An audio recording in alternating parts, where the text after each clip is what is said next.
Assalamualaikum warahmatullahi wabarakatuh. Innal hamdalillah nahmaduhu wa nasta'inuhu wa nastaghfiruh wa na'udzu billahi min shururi anfusina wa min sayyiati a'malina. Man yahdihillahu fala mudilla lahu wa man yudlilhu fala hadiyalah.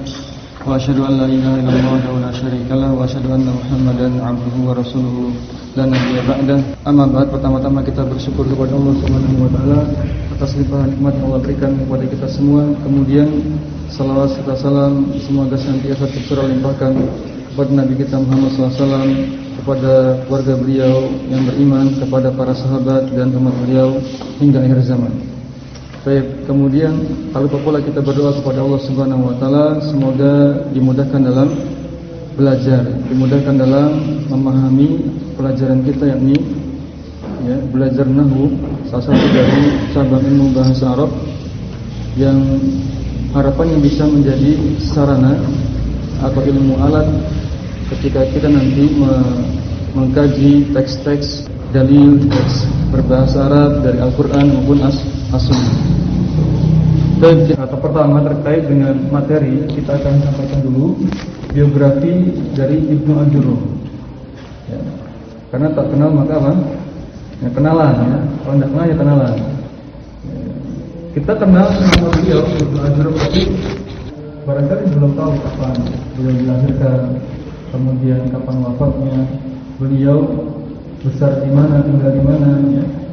Kenapa disebut Ibnu Ajurum, kenapa beliau membuat karya tulis, ya, Ajurumiyah dan seterusnya. Ibnu Ajurum rahimahullah, ini anak sampaikan biografi dari Syarah Ajurumiyah dari Syarah Al-Mumti. Syarah menjelaskan biografi Ibnu Ajurum. Lahirnya tahun berapa? Beliau dilahirkan 672 Hijriah menurut Syarah yaitu Al-Mumti. Namun di versi yang lain, di Syarah Ibnu Utsaimin, Muhammad bin Shalih Al-Utsaimin, Syarah Ajurumiyah ini sebutkan tahun lahirnya 674. Jadi beda-beda 672 atau 674 Hijriah, bukan Masehi tapi Hijriah. Di tahun itu bertepatan dengan wafatnya siapa? Ibnu Malik. Nama Ibnu Malik pernah ketemu? Katanya kan. Ibnu Malik siapa? Penulis kitab apa? Alfiyah Ibnu Malik. Kitab nahwu yang cukup tinggi levelnya. Di tahun ini kira-kira beliau sezaman dengan ulama siapa? Ini pentingnya kita belajar sejarah hidup ulama. Tahun 600-an ini ulama siapa yang dikenal? 600-an ada Imam Nawawi. Imam Nawawi lahir di tahun 631 Hijriah di daerah bernama Nawar, sehingga dinisbatkan ke daerahnya menjadi apa? Nawawi. 631 Hijriah ini Imam Nawawi lahir. Namun karena qadarullah wa masyaallah, beliau wafat di usia 45 tahun, jadi tidak sempat sezaman dengan Ibnu Ajurum. Coba tambahkan 45 jadi berapa? 676. Ibnu Ajurum baru berusia 4 tahun ya. Ini enggak memungkinkan untuk sezaman. Maka yang lebih mendekati ulama yang sezaman adalah Ibnu Taimiyah. Dan Ibnu Taimiyah lahir di tahun 661. Beberapa tahun bedanya. Sekitar 10 tahun dengan Ibnu Ajurum. Namun kita tidak bicara kapan mereka bertemu dan seterusnya, karena beda negara. Beda apa? Beda negara. Ibnu Taimiyah di mana? Bersama Ibnu Qayyim di Irak kan? Di Baghdad dan sekitarnya. Adapun Ibnu Ajurum itu di Maroko. Kalau istilah maps di zaman dulu namanya apa? kawasan Maghribi, Maroko. Jadi apa sezaman dengan Ibnu Taimiyah. Wallahu apakah mereka bertemu atau tidak. Baik, sekarang kita bahas nama aslinya. Tak kenal maka apa? Kenalan, kita kenalan dulu siapa itu Ibnu Ajurrom ya. Jangan sampai nanti akhir kelas 3 bulan lagi ya, ditanya siapa penulis kitab Ajurromnya, kita nggak tahu. Nama beliau adalah Muhammad ya. Nama beliau adalah Muhammad. Banyak ulama nama aslinya apa? Muhammad. Siapa aja? Muhammad bin Idris. Siapa itu? Imam Syafi'i. Ya. Nama lengkap beliau Ibnu Ajurrom yaitu Muhammad bin Dawud. Muhammad bin Dawud As-Sinhaji. Kesod As-Sinhaji. Ini menurut versi pensarah kitab Al-Munti, yakni Syekh Abu Anas, yang beliau merupakan muridnya Syekh. Jadi penulis Al-Munti secara Ajurromnya itu muridnya Syekh. Mengatakan nama lengkap Ibnu Ajurrom adalah Muhammad bin Dawud As-Sinhaji.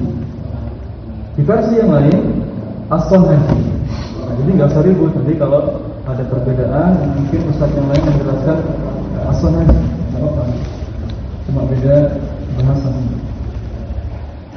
Di versi yang lain yang kami dapatkan dari Daurah Ajurromnya, yang sanad dari Syekh Shalih Al-Utsaimin di Riyadh atau di Madinah, menyampaikan bahwa nama lengkap Ibnu Ajurrom adalah Muhammad bin Ajurrom. Enggak pakai tahu. Muhammad Ajurrom. Bukan Ajurrom tapi Ajurrom. Arabnya di apa? Di fathah. Arabnya di fathahkan, bukan di dhamma. Ajurrom. Muhammad bin Ajurrom. A-nya dipanjangkan. Ajurrom, ra-nya ditasydid. As-Sonhaji. Sama, ujungnya ada As-Sonhaji. Kenapa pakai As-Sonhaji? Ulama itu akhirnya biasanya dinisbatkan ke nama daerahnya atau kabilah. Ada si namanya si Shalih Al-Fauzan. Al-Fauzan tahu? Nama kabilah di Riyadh atau di Saudi. Imam An-Nawawi, karena dinisbatkan ke daerah lahirnya itu Nawar. Apalagi Imam Bukhari sama Bukhara. Ini As-Sonhaji atau As-Sinhaji itu nama kabilah di Maroko, tempat tinggal beliau. Ada nama kabilah itu apa sih sekarang? Marga. Baik. Ajurrom itu diambil dari bahasa Barbar. Ya. Ini Ajurrom itu bukan bahasa Arab, sehingga kita mendengarnya itu aneh. Ajurrom itu apa? Jadi dari bahasa Barbar, tepatnya bahasa Amiyahnya, bahasa Amiyah bahasa yang tidak resmi, bahasa pasar. Kalau kita kalau di Jakarta lolo gue gitu. Itu bahasa pasar namanya. Tidak ada di kamus. Dari nama Al-Qurram, jinnya dijadikan qaf. Al-Qurram, tulisannya sama. Al-Qurram, jadi ya Al-Qurram. Dari bahasa Barbar ya, Amin. Al-Qurram ini punya artinya adalah rajulun saleh. Laki-laki yang saleh, Masya Allah, ini penisbatan yang baik. Penisbatannya yang baik, menisbatkan nama orang dengan sifat laki-laki yang saleh. Kemudian sekarang kita tadi sudah tanggal lahir 672 Hijriah. Kemudian nama lengkapnya Muhammad bin Dawud atau Muhammad bin Ajurrom As-Sinhaji. Dan ada dua versi ya. Konsekuensi versi yang kedua, rahimahullah. Konsekuensi versi yang kedua yang ada Ajurrom maka nama kitabnya pun sama. Apa? Al-Ajurramiyah. Ra-nya di fathah. Ini versi yang kedua. Ya, cara membaca kitab Ajurramiyah bukan Ajurramiyah tapi apa? Ajurramiyah. Pakai apa? Antum silakan dengarkan dialognya Syekh Al-Utsaimin di Madinah ketika membahas makanan Ajurramiyah. Beliau mengatakan Ajurramiyah, bukan Ajurramiyah. Dan dikenal Syekh Al-Utsaimin itu punya banyak sanad dari berbagai negara. Sehingga beliau apa?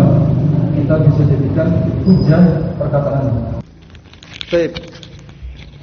Kemudian sekarang nama asli kitabnya. Oh ternyata kitab Ajurramiyah itu nama aslinya adalah Muqaddimah Ajurramiyah. Nama aslinya apa? Ada muqaddimahnya. Muqaddimatu al-Ajurramiyah. Apa arti muqaddimah? Pengantar.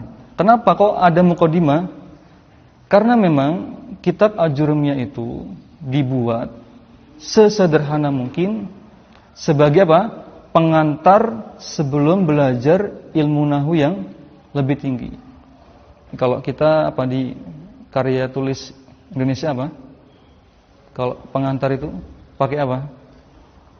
Muyasar tuh udah pengantar belum? Buat pemula, Muyasar tuh pengantar enggak? Yang pengalaman belajar Muyasar tuh bisa enggak sebagai pengantar?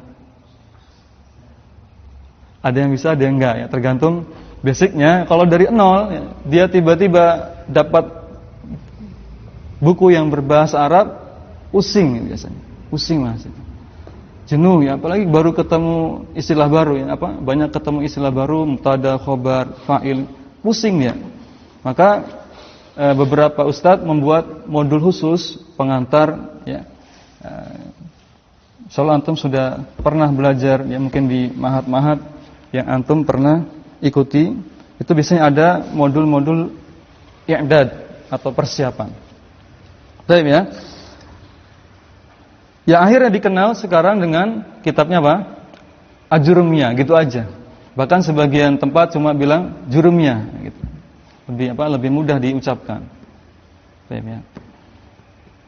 Perlu diketahui sekalian rahimani wa rahimakumullah, Ibnu Ajurrum ini tulab ya, yang majhul di zamannya, enggak dikenal. Beliau enggak dikenal di zamannya ketika masih hidup. Namun karena keikhlasan belajar ya, belajar kok saya nggak dikenal-kenal tuh. Kadang sebagian orang ya putus asa. Maka hati-hati niatnya, kita belajar bukan untuk dikenal ya. Tapi belajar untuk menghilangkan kebodohan ya. Barulah setelah beliau wafat, beberapa waktu kemudian, barulah kitab beliau dikaji oleh murid-muridnya, dikaji oleh ulama-ulama setelahnya, disimpulkan bahwa ini kitabnya bagus sekali. Kitab untuk pengantar nahwu yang bagus ya, yang mendasar namun bisa mewakili ilmu nahwu secara umum. Ya, baik. Apa faedahnya dari perjalanan hidup beliau? Faedahnya apa? Pertama, pentingnya niat ikhlas kan ketika belajar. Karena apa?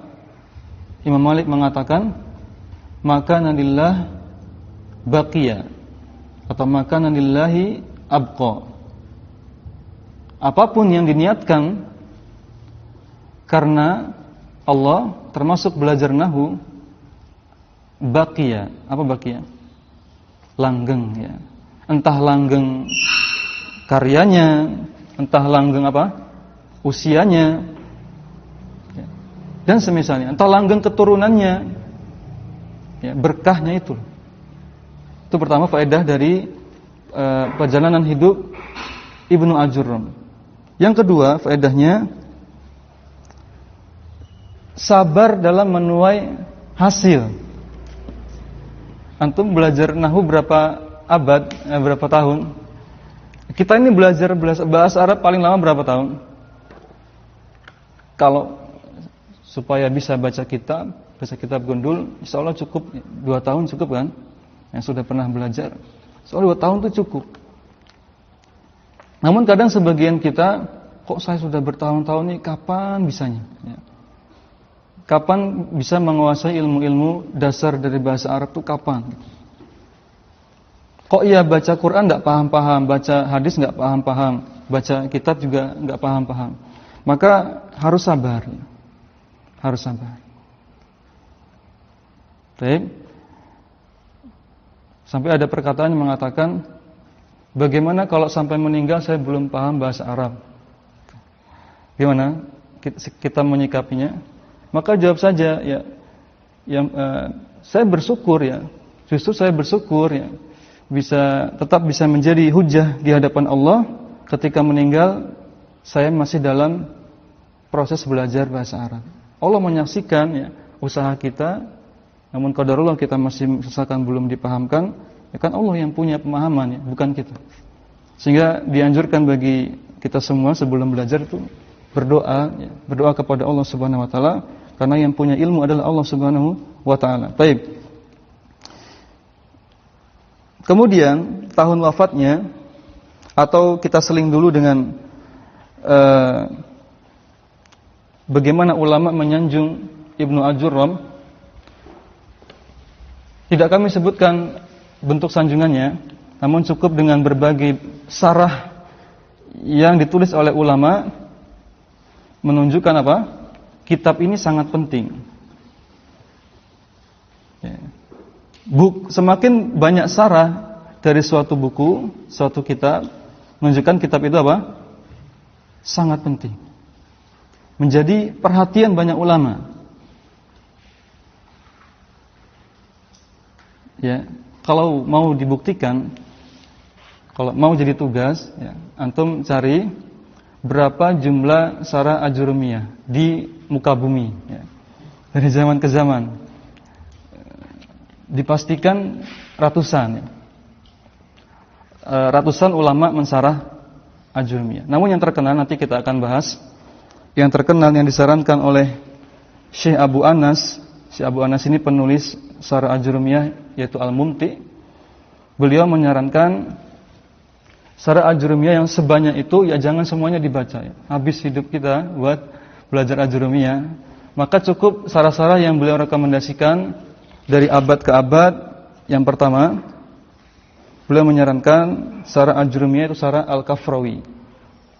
Sarah Al-Kafrawi dinisbatkan ke penulisnya karena penulisnya bernama Hasan bin Ali Al-Kafrawi.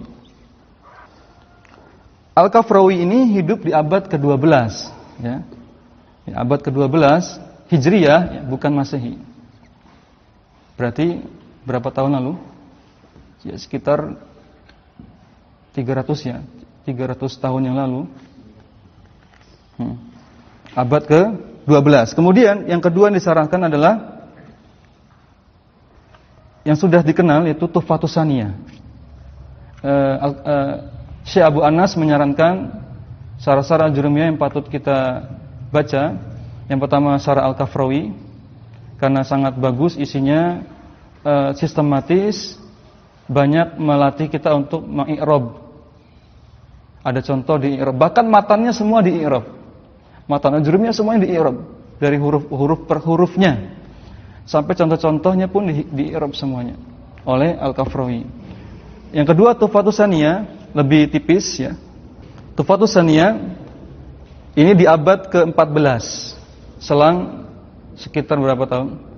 Sekitar 200 tahun kemudian ada ulama bernama Muhammad Muhyiddin Abdul Hamid. Ini penulis Tuhfatus Saniyah. Baik. Yang ketiga, sarah Ajurumiyah yang direkomendasikan adalah sarahnya Syekh Muhammad bin Shalih Al-Utsaimin. Al-Utsaimin ya, bukan Utsaimin Bukan Sa tapi Sa Utsaimin. Rahimahullah sudah meninggal dunia. Syarah Ibnu Utsaimin cukup tebal. Uniknya Syarah Syekh Utsaimin ini tidak ditulis oleh beliau, namun ditulis oleh murid-muridnya. Jadi beliau ceramah, ya, itu ditranskrip ya kalau zaman sekarang ya, ditranskrip. Ya. Itu pun setelah beberapa kali Syekh Utsaimin membuat majelis Ajrumiyah. Kalau tidak salah disebutkan di mukadimahnya, baru dibuat tulisan ditranskrip oleh muridnya itu di majelis yang keempat kalau tidak salah. Jadi majelis pertama selesai, Ajrumiyah selesai. Ulang lagi, selesai lagi, ulang lagi sampai yang keempat atau kelima baru muridnya mentranskrip. Ini pentingnya peran santri ketika syekh kita, guru kita tidak sempat membuat tulisan, kita bantu. Kita bantu. Ketika ustadz kita, guru kita tidak sempat membuat karya tulis, padahal kita tahu itu sangat bermanfaat kalau dibuat tulisan, dibuat buku, maka kita bantu, ya. Kita bantu. Ditranskrip, lalu diminta syekhnya mengkoreksi. Sudah selesai, kita cetak. Ini diantara apa? Adab murid kepada gurunya. Di antara ulama yang tidak membuat karya tulis untuk bidangnya adalah Imam Ahmad. Imam Ahmad bin Hanbal tidak punya kitab fikih. Yang buat kitab fikih siapa? Murid-muridnya. Kenapa? Alasan beliau karena saking tawaduknya, karena takut terjadi apa? Asobiyah, fanatik. Ya kan? Sekarang udah kerasa belum fanatik mazhab? Kamu kenapa ya pakai kunut? Oh, saya mazhabnya ini. Saya nggak mau sholat sama yang nggak pakai kunut. Nah, kamu kok nggak pakai kunut? Kenapa? Saya mazhabnya Ahmad bin Hanbal. Saya nggak mau sholat dengan imam yang pakai kunut. Nah, ini jadi perselisihan. Maka Imam Ahmad tidak mau membuat karya tulis di bidang fikih, namun beliau punya kitab di bidang akidah, tidak punya di bidang fikih. Karena takut terjadi apa? Fanatisme. Ya. Pentingnya murid ini membantu gurunya. Ibnu Utsaimin abad keberapa? Ya, abad ini, abad berapa ini? 14 ke 15. Karena beliau meninggal di tahun berapa? Kalau enggak 99, tahun 2000 ya. Sekitar 20 tahun lalu beliau Muhammad bin Shalih Al-Utsaimin meninggal dunia. Jadi saya ulangi lagi, syarah-syarah yang disarankan dibaca dari Ajrumiyah adalah Syarah Al-Kafrawi, kemudian Tuhfatus Saniyah, ketiga Syarah Ibnu Utsaimin atau Syekh Muhammad bin Shalih Al-Utsaimin. Contoh kitabnya antum bisa nanti lihat di sini. Baik ya. Dan beliau wafat di tahun 723 Hijriah, tidak ada perselisihan pendapat yang setahu ana. Adapun dari lahirnya ada perselisihan antara tahun 672 atau 674, sedangkan wafatnya sepakat insyaallah tahun 723 Hijriah. 723 Hijriah. Berapa tahun usianya? Sekitar 50 tahun. Ya. Ya, sekitar 50 tahun saja usia Ibnu Ajrum, namun sudah memberikan karya yang luar biasa untuk kita. Baik, kita akan mulai. Kita mulai dengan qala mu'allif rahimahullah, penulis mengatakan Bismillahirrahmanirrahim. Ini termasuk matan ya. Di antara tujuan Ibnu Ajrum mengawali dengan Bismillahirrahmanirrahim apa? Yang pertama, iktidaan bil kitabil aziz, yaitu meneladani Al-Qur'an ya. Karena Al-Qur'an dimulai dengan ya, Bismillahirrahmanirrahim. Yang kedua,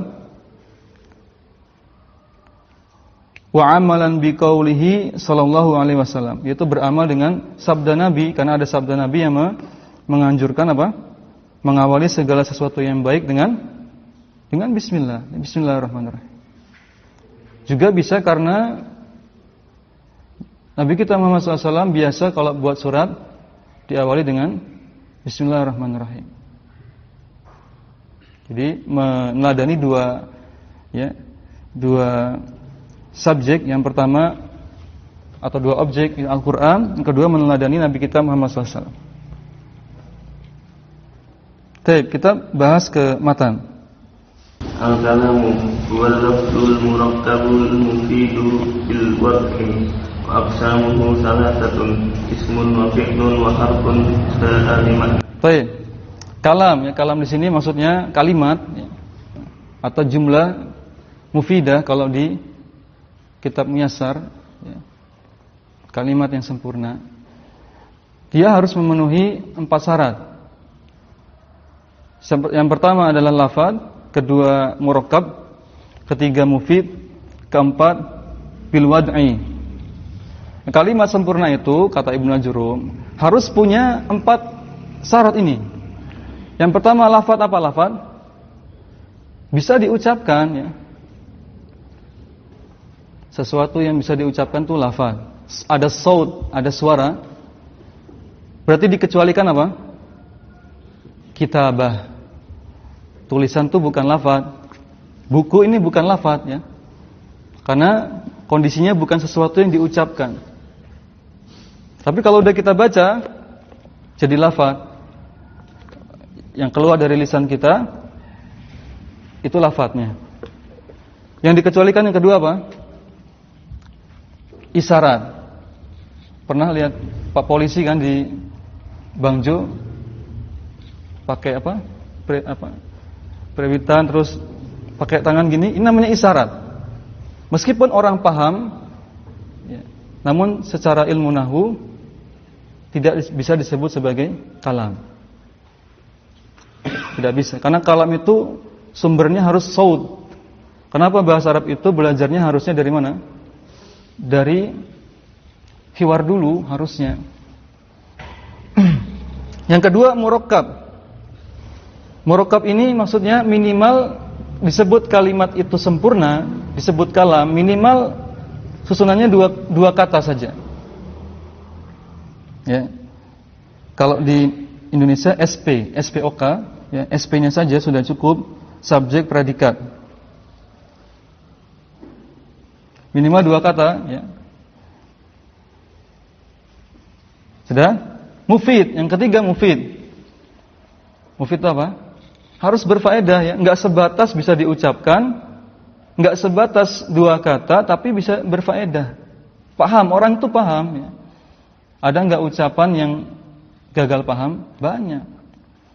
Ada enggak susunan lebih dari 2 kata tapi kita enggak paham? Contoh.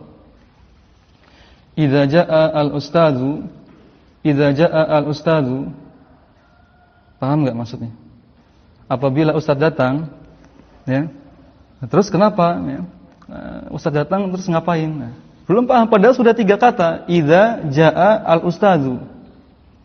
Atau tambah lagi. Jadi 5 kata. Idza jaa al-ustadu as-solihu al-mu'minu al-muslimu. Udah 6 ya.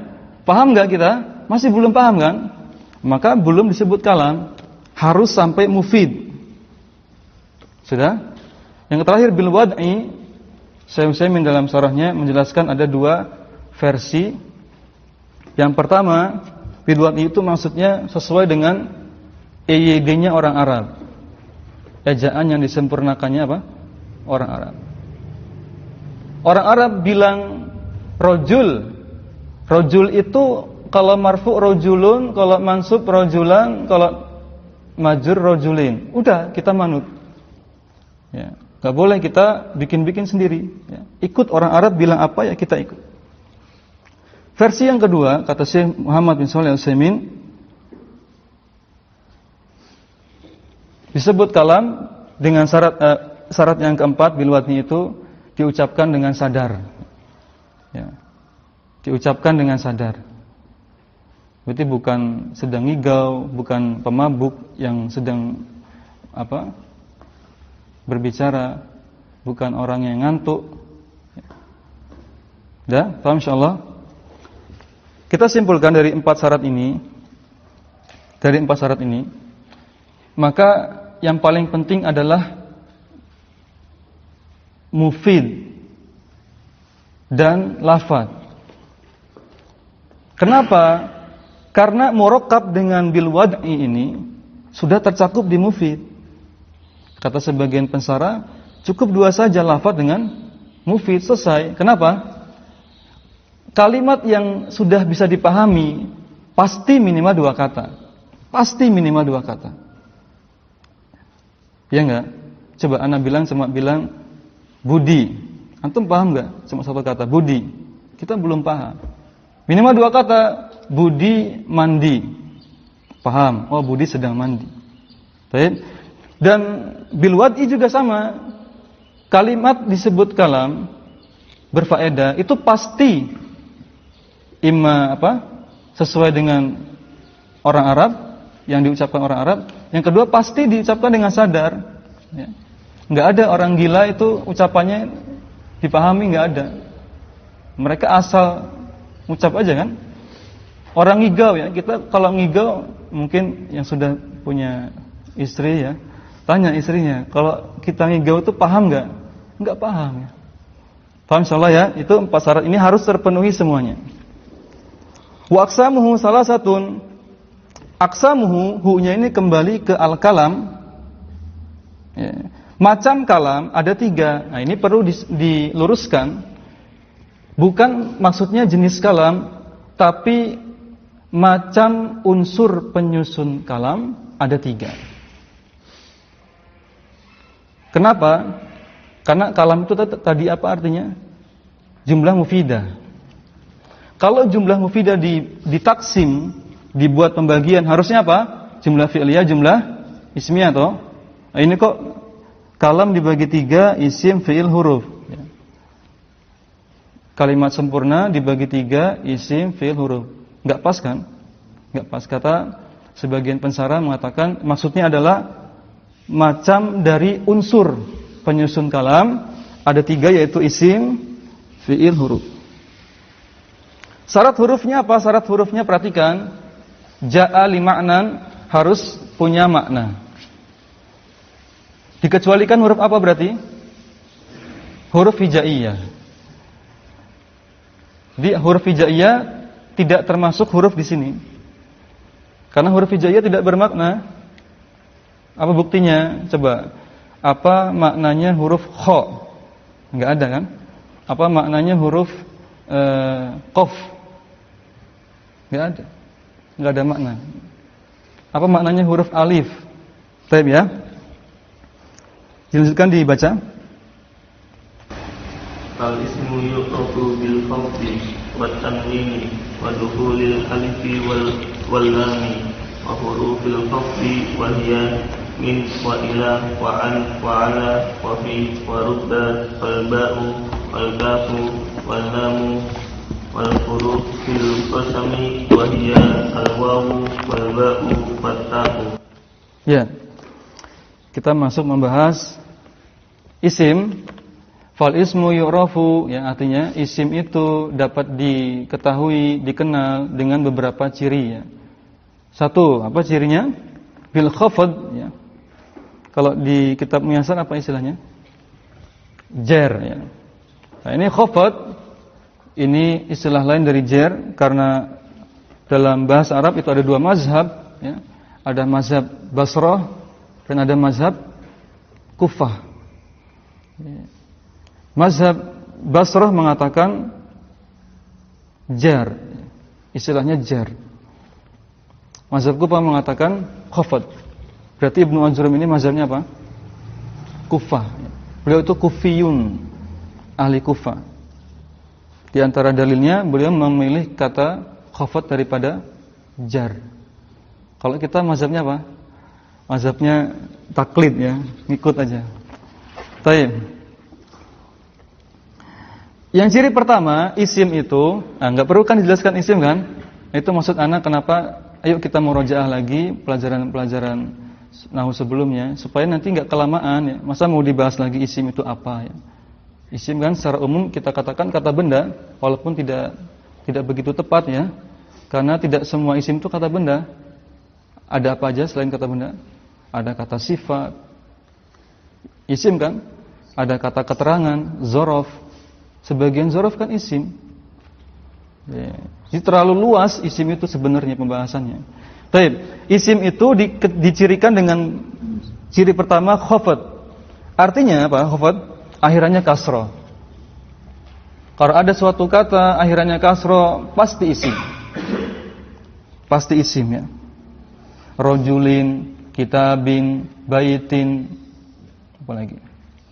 Ya, qamarin, syamsin, semuanya yang kasrah dipastikan isim. Yang kedua tanwin. Ciri kedua tanwin akhirannya berbunyi an in un ya. Mudahnya akhiran kata yang berbunyi an in un. Kitabun, kitabin, kitaban ya. Tanwin asal katanya dari kata nawwana yunawwinu tanwinan, artinya memberikan huruf nun. Karena tanwin itu aslinya huruf nun yang tidak ditulis tapi diucapkan. Definisi ulama nahwu apa? Tanwin itu huruf nun yang tidak ditulis tapi diucapkan.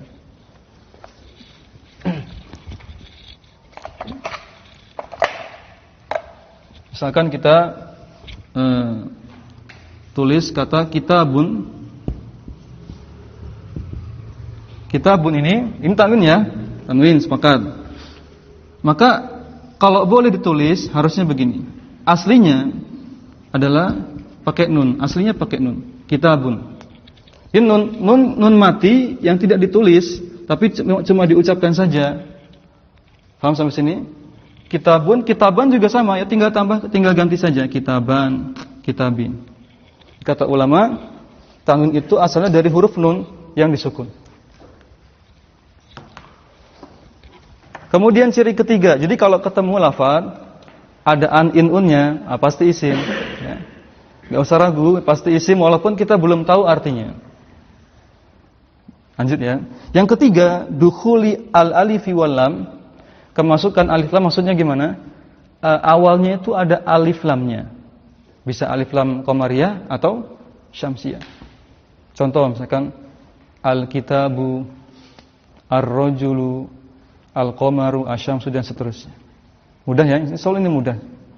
Yang keempat, hurufil khafad berarti apa? Huruf jar. Ingat ini cuma tanda ya, bukan isimnya. Nanti kalau ditanya isimnya itu mana? Bukan huruf jarnya, tapi setelah huruf jar itu pasti isim. Karena tidak mungkin huruf jar setelahnya fi'il. Kecuali apa? Huruf jar pasti setelahnya isim. Kecuali bisa dengan fi'il, kecuali syaratnya apa? Sebelum fi'ilnya ditambahkan an. Sehingga menjadi masdar muawwal, itu boleh. Huruf jar ketemu fi'il boleh, tapi syaratnya fi'ilnya ditambahkan an dulu, baru boleh. Nanti namanya apa? Pembahasan masdar muawwal. Paham insyaallah? Nah, huruf jar ada apa aja? Huruf jar ada 9 yang dikenal. Namun jumlah totalnya di kitab yang lain ada sekitar 15 ya. Namun di kitab-kitab dasar hanya 9 yang disebutkan.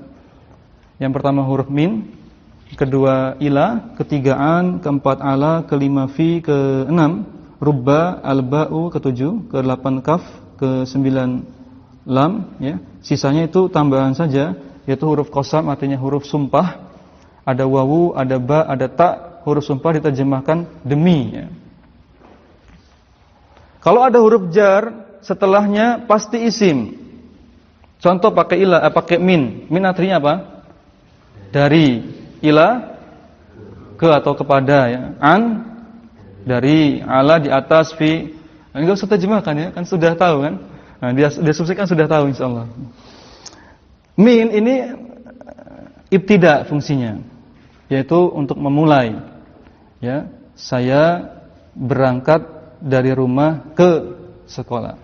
Jadi saya mulai berangkat dari rumah ke sekolah. Fungsinya ibtida.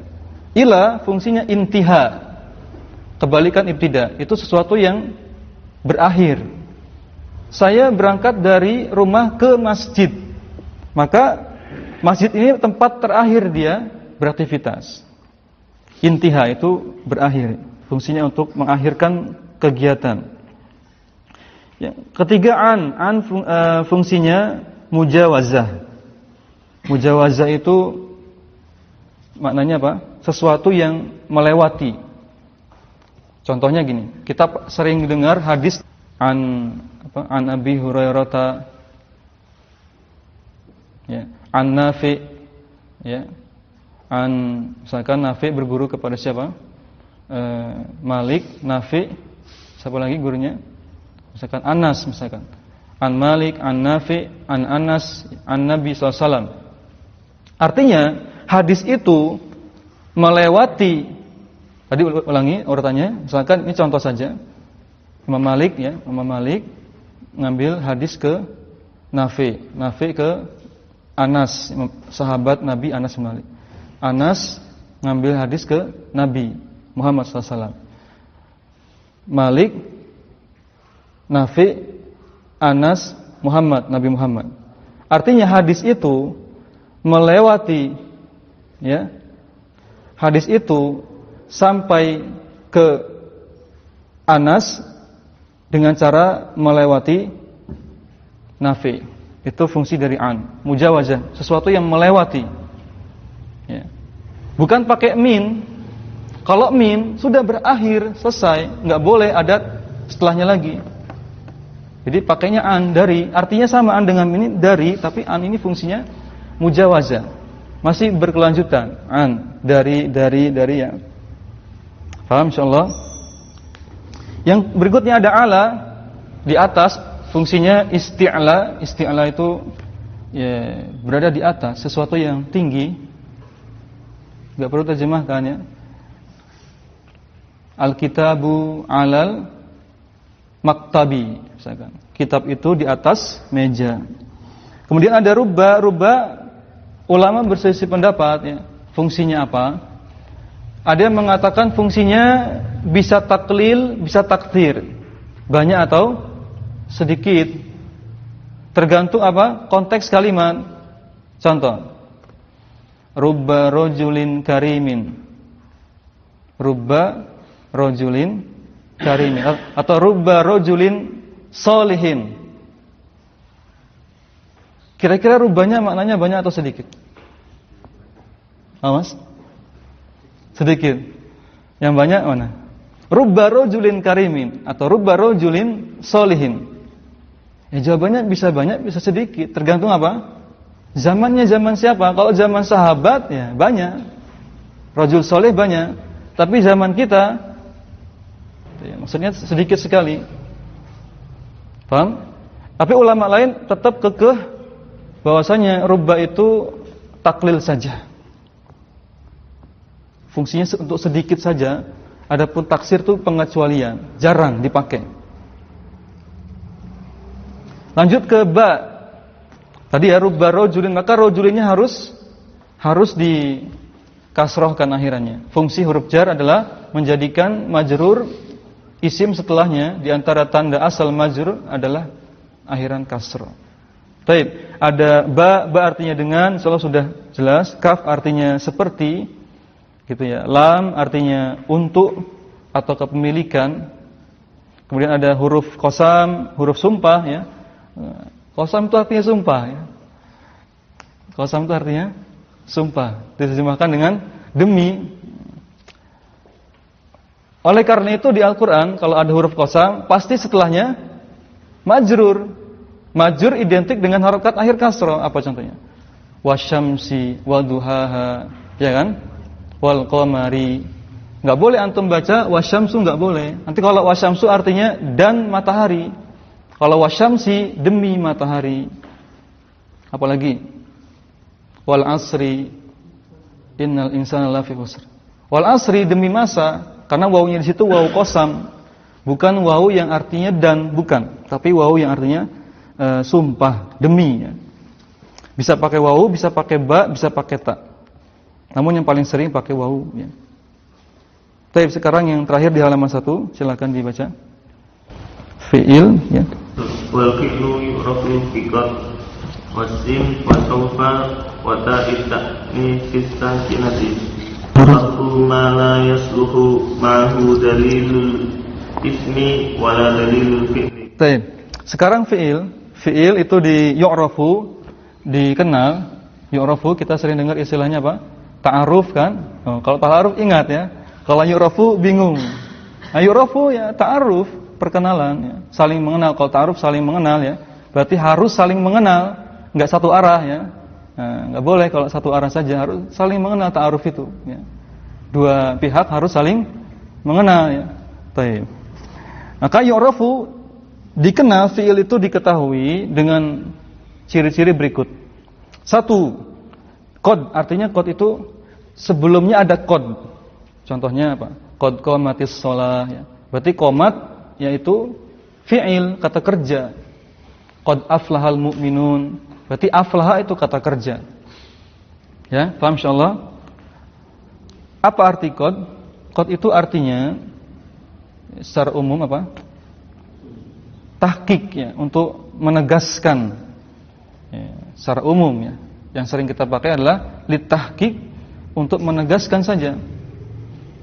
Namun kalau lebih lengkap, ya nanti baca-baca di Sarah-Sarah Ajrumiyah dan semisalnya. Qad itu ada 4 nanti fungsinya. Totalnya ada 4. Kalau bertemu fi'il madhi ada 2 maknanya. Kalau bertemu fi'il mudhari ada 2 maknanya. Kalau bertemu fi'il madhi, pilihannya yang pertama bisa maknanya tahqiq, menegaskan. Yang kedua maknanya apa? Takrib, mendekatkan. Maksudnya bagaimana Ustaz? Maksudnya kalau pakai tahqiq, kejadiannya itu pasti terjadi. Qad aflahal mu'minun, qad di sini ketemu aflaha. Aflaha itu fi'il madhi, artinya apa aflaha? Menang, beruntung. Siapa yang beruntung? Al mu'minun. Berarti orang mukmin itu pasti beruntung, gitu. Pakai tahqiq. Tapi yang qad yang takrib, kalau ketemu fi'il madhi, fungsinya yang takrib. Contohnya qad qamatis shalah. Artinya kejadian itu dekat, sebentar lagi terjadi. Nah, makanya fungsinya qomat itu untuk memanggil jamaah yang sudah di dalam masjid, sehingga di antara ulama tidak perlu sebenarnya menggunakan mic ya, untuk qomat, karena fungsinya untuk memanggil yang sudah di masjid. Ayo kita sebentar lagi sholat. Udah dekat nih sholatnya, qad qamatis shalah gitu. Paham insyaallah? Kemudian kalau qad ketemu fi'il mudhari juga ada 2. Bisa maknanya apa? Taklil, sedikit. Bisa maknanya taksir, banyak. Namun contohnya jarang ya, jarang digunakan. Yang sering digunakan tuh yang qad ketemu fi'il madhi, kemudian maknanya tahqiq. Baik. Kemudian ada sin dan saufa. Ciri kedua itu sin, artinya kalau ada kata diawali sin, nah, biasanya kata tersebut fi'il. Dengan syarat sinnya bukan bagian dari kata tersebut. Ya, bukan bagian dari huruf pembentuk kata tersebut. Contoh yang sin artinya sebagai tanda fi'il adalah di surat apa? Saya'lamun summa kalla saya'lamun. Sa ketemu ya'lamun, itu sinnya bermakna ya sebagai tanda fi'il. Maka ya'lamun fi'il. Sudah? Contoh yang saufa juga sama. Saufa ta'lamun summa kalla saufa. Benar enggak? Saufa ta'lamun. Surat apa itu? Surat An-Naba atau surat yang pakai saufa yang mana? Ya di juz 30 ada ya. Saufa maka setelahnya jadi fi'il. Saufa ta'lamun maka ta'lamun fi'il. Ingat yang sin syaratnya tidak termasuk huruf utama. Contoh. Apa contohnya?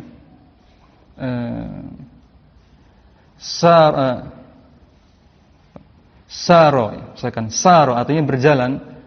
Ustaz, saro itu fi'il karena diawali sinnya. Betul fi'il saro. artinya berjalan. Tapi sinnya itu bukan tanda fi'il, gitu. Paham ya?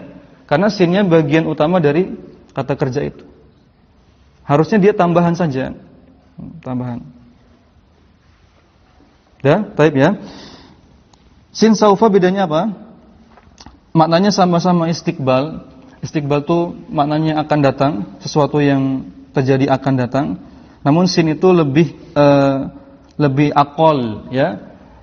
Lebih dekat jedanya dibandingkan saufa. Ya. Kalau saufa boleh kita terjemahkan kelak, jauh, agak jauh. Tapi kalau sin ya akan, tapi ya tidak jauh-jauh banget ya. Sebutkan sin itu aqallu min saufa. Lebih sedikit waktu istiqbalnya, jedanya lebih sedikit. Contoh apa contoh? Nanti habis kelas ini saya mau mandi. Yang belum mandi ya. Berarti pakai sin atau saufa? Sin. Kalau saufa contohnya apa? Contohnya kelak saya akan menikah. Gitu. Ya, bisa enggak itu dipakai? Ya, mungkin bisa ya. Kelak, masih lama kan? Masih lama kalau nikah ya. Taib itu sekedar contoh. Sekarang ta'nis sakinah. Ciri keempat. Disebut kata itu fi'il kalau akhirannya ada ta'nis. Ta'nis itu maksudnya pelakunya perempuan gitu. Muannas. Sakinah, ta'nya disukun. Tak disukun, pelakunya perempuan, maka dipastikan kata itu fi'il. Contoh. Ja'at Fatimatu. Fatimah datang. Maka pakai ta'nis sakinah menunjukkan ja'a itu fi'il. Apalagi qalat Aisyatu. Berarti qala itu fi'il. Walaupun kita belum tahu artinya, enggak apa-apa, yang penting kita bisa mengidentifikasi itu fi'il.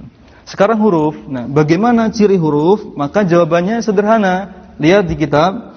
Wal harfu ma la yasluhu ma'ahu dalilul ismi wala dalilul fi'li. Huruf itu ya ma segala sesuatu atau lafaz la yasluhu ma'ahu yang tidak terdapat padanya bersamanya dalilul ismi tanda isim wala dalilul fi'li, juga tidak ada tanda fi'ilnya. Berarti pakai kaidah apa ini? Kalau dalam ilmu alat apa? Mafhum mukhalafah, kita memahami dengan kebalikannya. Kalau kita udah tahu isim tandanya seperti ini, fi'il tandanya seperti ini, dan kita sepakat unsur penyusun kalimat itu cuma 3, isim, fi'il, huruf, ya sudah, selain isim, selain tanda isim, selain adanya tanda fi'il, maka dipastikan itu huruf.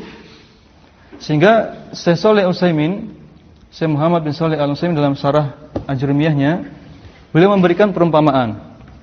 Nanti antum ingat-ingat perumpamaan ini.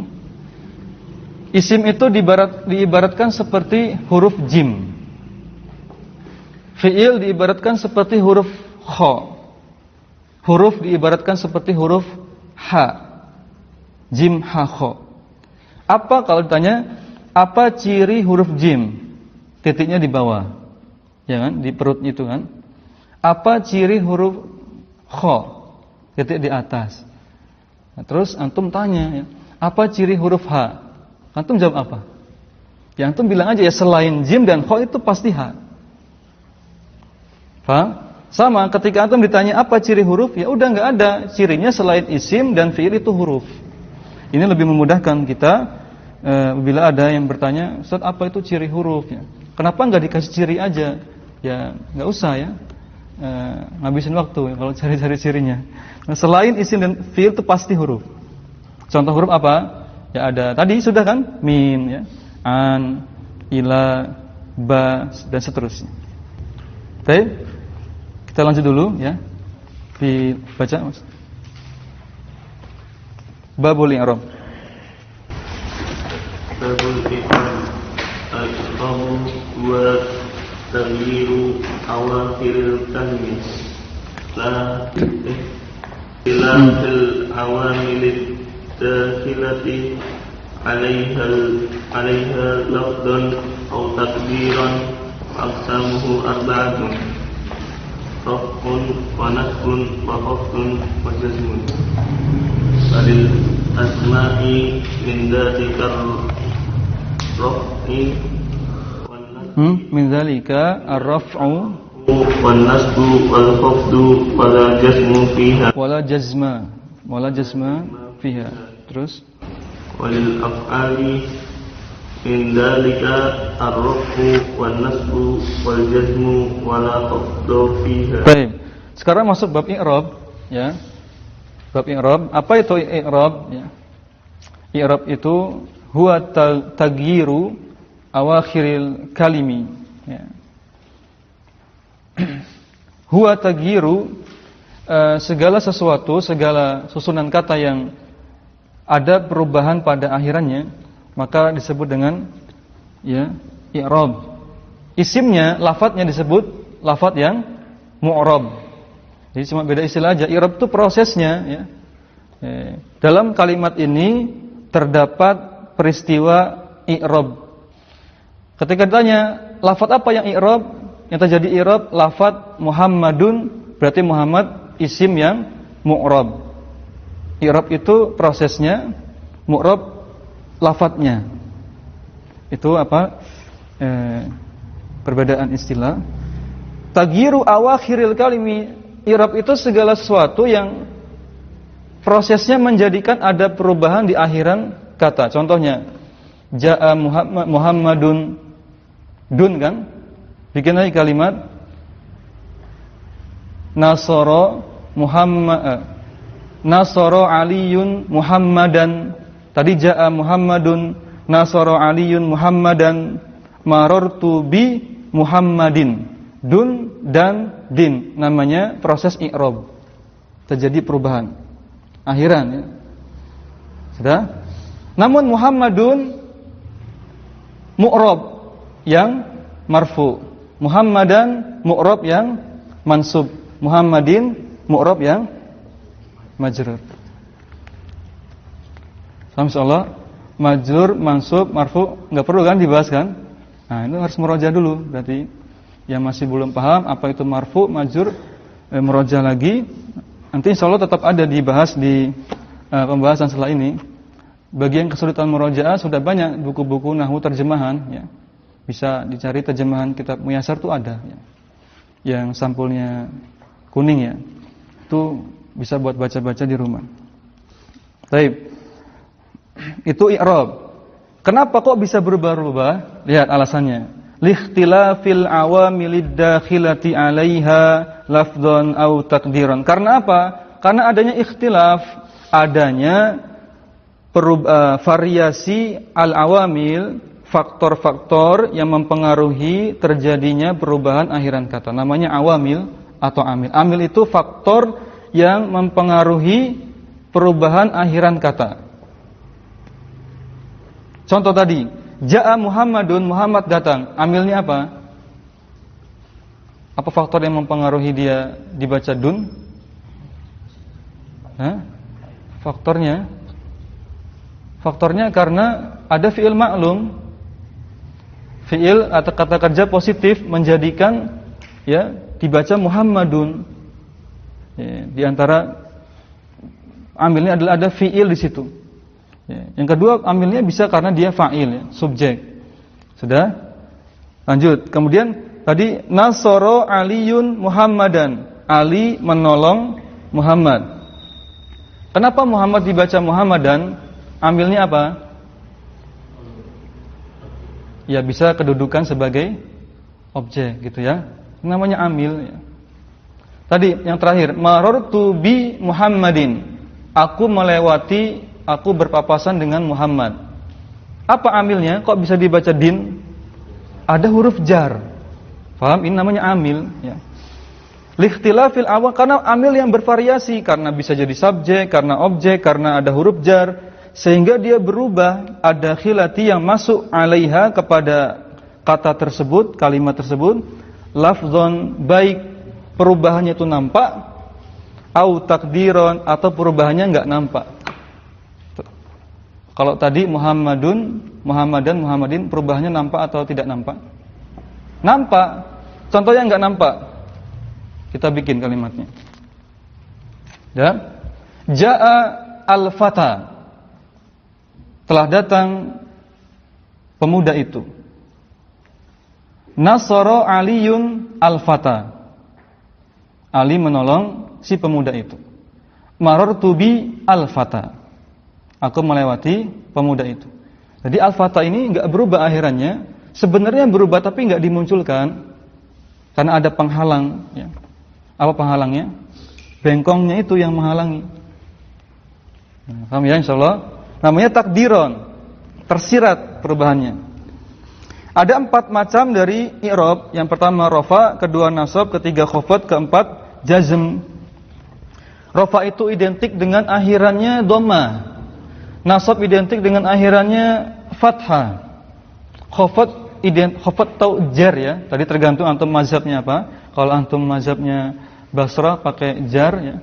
Kalau antum lebih suka kufi, ya kufiyun, ya pakai istilah khafad. Ya. Kalau khafad atau jar akhirannya kasrah. Kalau jazm akhirannya sukun. Ini kaidah yang dicontohkan ulama. Ya. Mengajarkan kepada santri, sebutkan tanda yang paling asal dulu. Tanda asal dari rafa itu harokat dhammah. Adapun nanti perinciannya ada yang wawu, ya kan? Muslimuna. Ya, ada yang pakai apa lagi? Alif. Ya. Itu nanti namanya tanda cabang. Adapun tanda asal semua i'rab itu pakai harokat. Ya, nanti silakan dibaca di Sarah-Sarah Ajrumiyah. Tanda asal i'rab itu semuanya pakai harokat. Rafa dengan dhamma, nasab dengan fathah, khafad dengan kasroh, jazm dengan sukun.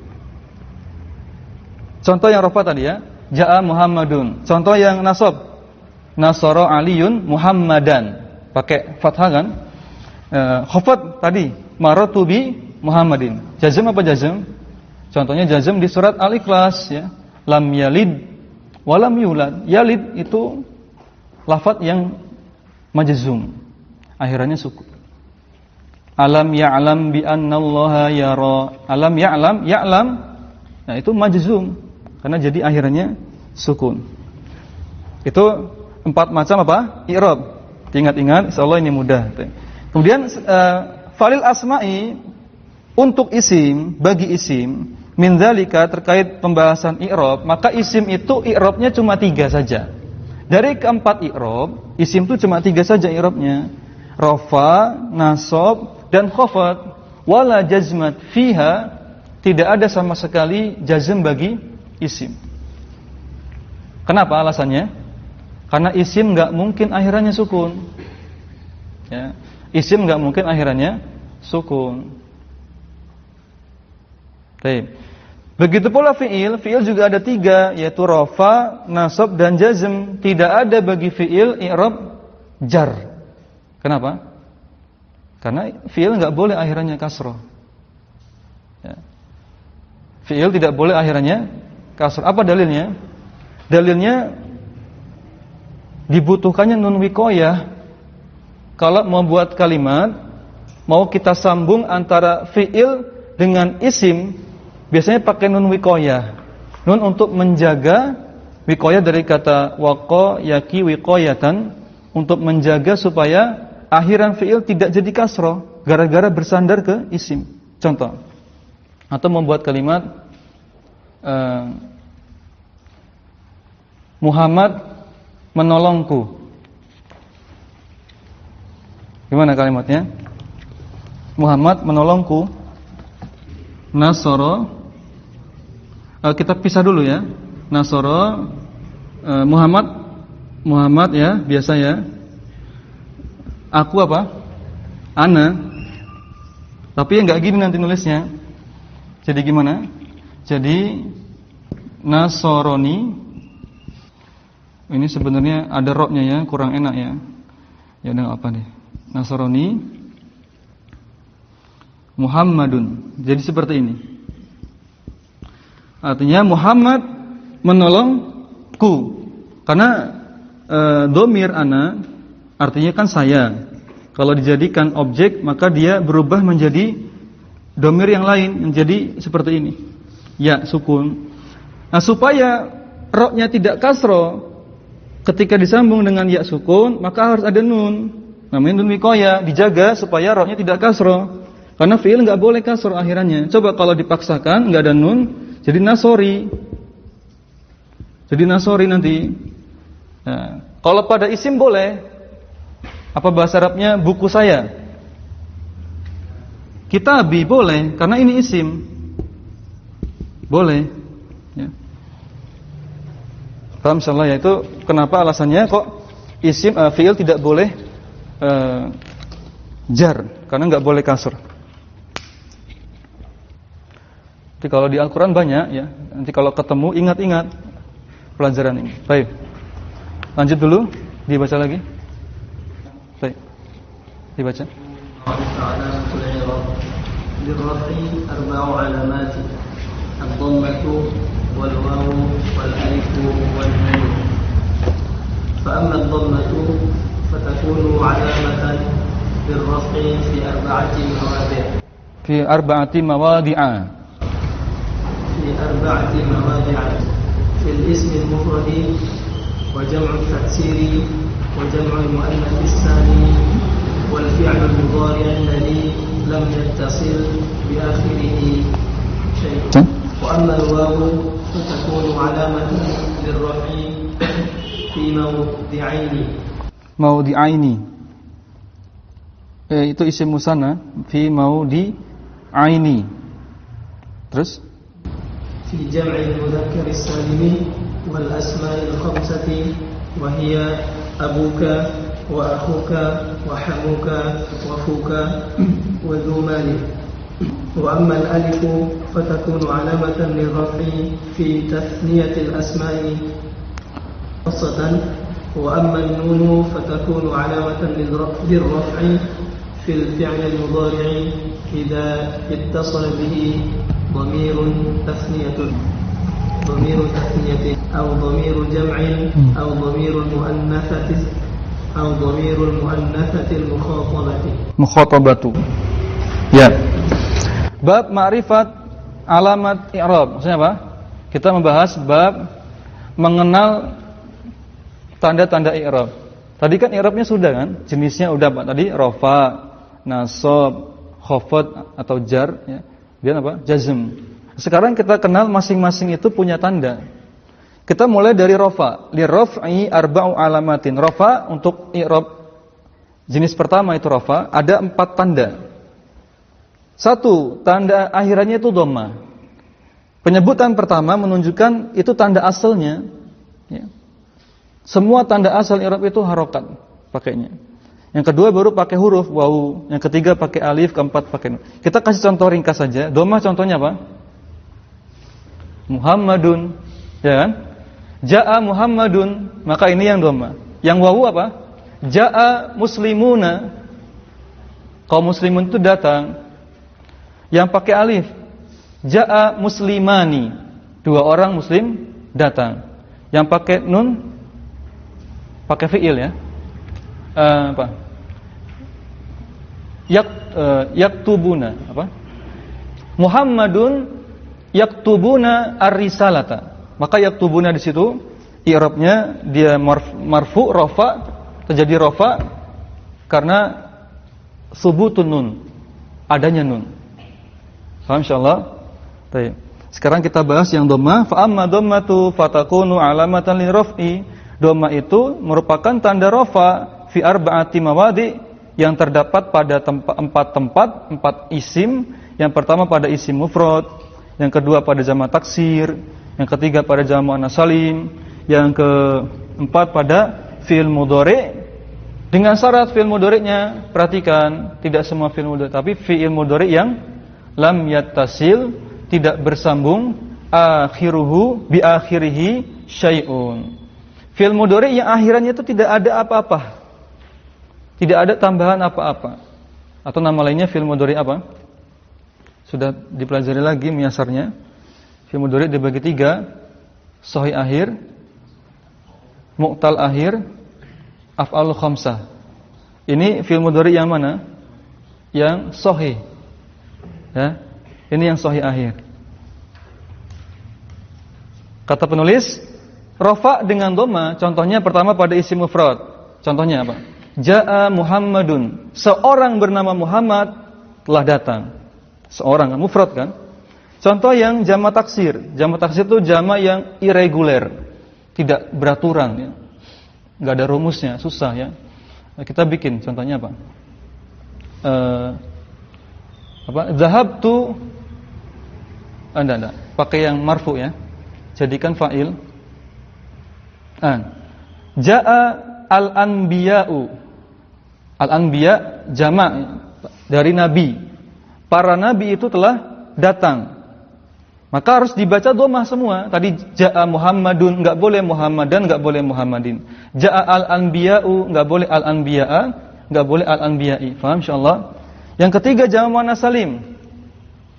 Ja'at apa? Ja'at solihatun. Telah datang banyak wanita soleh atau soleha. Maka harus dibaca tun, enggak boleh tan, enggak boleh tin. Terus yang terakhir, pada fi'il mudhari yang tidak bersambung akhirnya dengan sesuatu apapun. Berarti fi'il mudhari yang sahih akhirnya tidak ada imbuhan apa-apa. Contohnya yaktubu, yajlisu, yaqra'u, apalagi? Ya banyak ya. Yaktubu, yajlisu, yaqra'u, ya. Yadribu, memukul, yansuru, menolong. Ya, semua yang tidak ada akhirnya imbuhan apa-apa. Huruf terakhirnya itu huruf aslinya. Ya kan? Yansuru, ro-nya kan huruf aslinya. Yaktubu, ba-nya huruf aslinya. Contoh yang bukan. Apa? Yang bukan. Yad'u, yarmi, yakfi. Ini yang bukan. Karena ujungnya itu ya bukan huruf asli yang sahih akhir, tapi itu cacat ya. Contoh lagi bukan termasuk yang ada tambahannya, misalkan ada tambahan nun taukidnya. Ya tajlisunna muslimatun. Kaum muslimah itu benar-benar duduk. Nah, ada imbuhan nun taukid tajlisunna. Maka ini tidak disebut apa? Fi'il yang atau lafaz yang marfu atau rafa, enggak. Syaratnya harus dia bersih dari tambahan apapun. Baik. Kemudian sekarang wawu. Tadi tanda pertama dhamma sudah, sekarang wawu. Wawu pada dua tempat saja, yaitu jamak mudzakkar salim dan kedua pada asmaul khamsah. Contoh jamak mudzakkar salim di sini enggak ada contohnya, enggak ada. Bikin aja. Jaa muslimuna. Maka yang dilihat itu muslimunanya, wawunya yang dilihat. Bukan muslimuna, bukan naknya, tapi wawunya. Kenapa? Karena bentuk lainnya nanti muslimina, pakai ya. Paham insyaallah?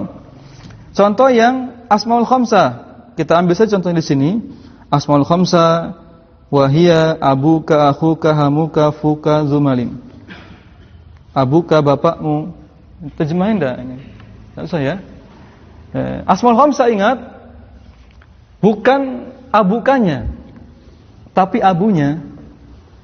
Itu asmaul khamsah. Akhunya, hamunya, funya, zunya. Adapun setelahnya namanya mudhof ilaihnya, bukan asmaul khamsah. Baik ya. Contoh kita bikin kalimat jaa abuka, bapakmu telah datang. Maka enggak boleh kita ganti jaa abika, salah. Jaa abaka juga salah, harus wawu. Itu maksudnya. Lanjut sekarang pakai tanda alif.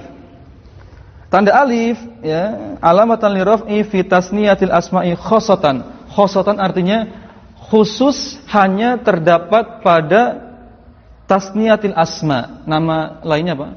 Isim musanna. Tasniyatil asma nama lainnya isim musanna, isim yang bermakna ganda. Bilangannya genap, ganda. Ya kita bikin kalimatnya apa? Jaa, pakai alif ya. Jaa muslimani. dua orang muslim itu telah datang, maka enggak boleh kita ucapkan ja'a muslimaini, salah. Harus ja'a muslimani pakai alif. Enggak boleh ja'a muslimaini. Paham insyaallah?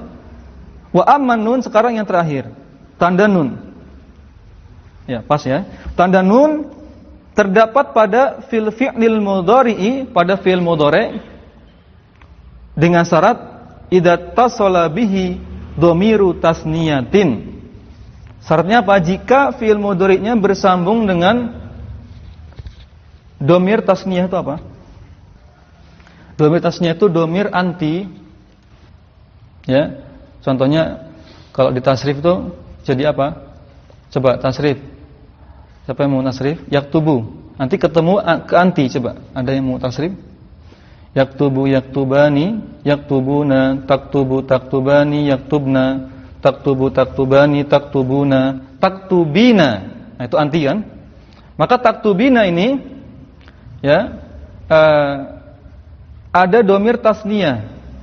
Afwan, sebentar. Bukan ya. Itu bukan dhamir tasniyah, tapi dhamir mukhatab muannas. Tasniyah itu artinya maknanya ganda. Berarti setiap fi'il mudhari yang akhirannya ani. Ya, yang akhirannya ani. Yaktubani, taktubani, itu maksudnya. Antum tulis itu. Ya, atau polanya yaf'alani atau taf'alani. Sudah? Au dhamiri jam'in atau au dhamiru jam'in. Dhamir jama' fi'il mudhari yang akhirannya una. Yaktubuna, taktubuna, yajlisuna, tajlisuna, yaqrauna, taqrauna, semuanya una. Sudah? Yang terakhir, au dhamirul muannasatil mukhatabatu. Dhamir yang muannas. Nah, ini yang anti tadi. Dhamir, setiap dhamir muannas, dhamir untuk perempuan, al-mukhatabah yang digunakan untuk orang kedua, maksudnya dhamir anti dibaca taktubina, taf'ulina, tajlisina, taqra'ina dan seterusnya. Sudah? Kita simpulkan tanda nun terdapat pada fi'il mudhari jenis apa jadi? Af'alul khamsa. Nama lainnya fi'il mudhari af'alul khamsa yang terdapat akhiran nun. Ya. Bisa dirumuskan akhirannya bisa una, bisa ani, bisa ina. Kalau bertemu fi'il mudhari akhirannya ani, una atau ina, maka dia dirafa'kan dengan tetap menyebutkan nunnya, jangan dihapus. Jangan dihapus. Memang ada Mas ya, yang dihapus ada enggak nunnya? Banyak ya. Di Al-Qur'an tuh banyak yang dihapus nunnya. Contohnya apa? Di surat Al-Bayyinah. Allah Ta'ala berfirman ayat kelima, wa ma umiru illa liya'budullaha, aslinya li plus ya'buduna, ya kan? Dihapus nunnya karena ketemu lam apa namanya itu, li-nya. Lam bertemu huruf fi'il mudhari lam apa? Lam K, sehingga nunnya dihapus. Liya'budullaha. Lagi di surat Az-Zariyat 56. Allah Ta'ala berfirman wa ma khalaqtul jinna wal insa illa liya'budun. Ni na apa nu di Al-Qur'an? Ni kan? Aslinya li plus ya'buduna ni. Panjang. Li plus ya'buduna ni. Li-nya ini apa? Lam K juga. Fungsinya dia menghapus nun menjadi ya'budu ni. Aslinya ada bengkongnya, ni gitu. Namun dalam rangka lil munasibah dengan ayat sebelum dan setelahnya, karena Al-Qur'an itu lebih hebat daripada syair, maka akhirnya dihapus bengkongnya supaya ketika diwaqaf bunyinya sama. Ya, nanti coba antum cek Az-Zariyat 55 dengan 57, ujungnya itu juga nun.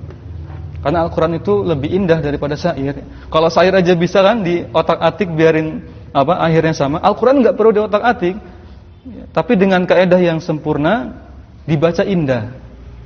Satu surat ada yang ujungnya nun semua, ada. Surat apa? Al-Kafirun, ya kan?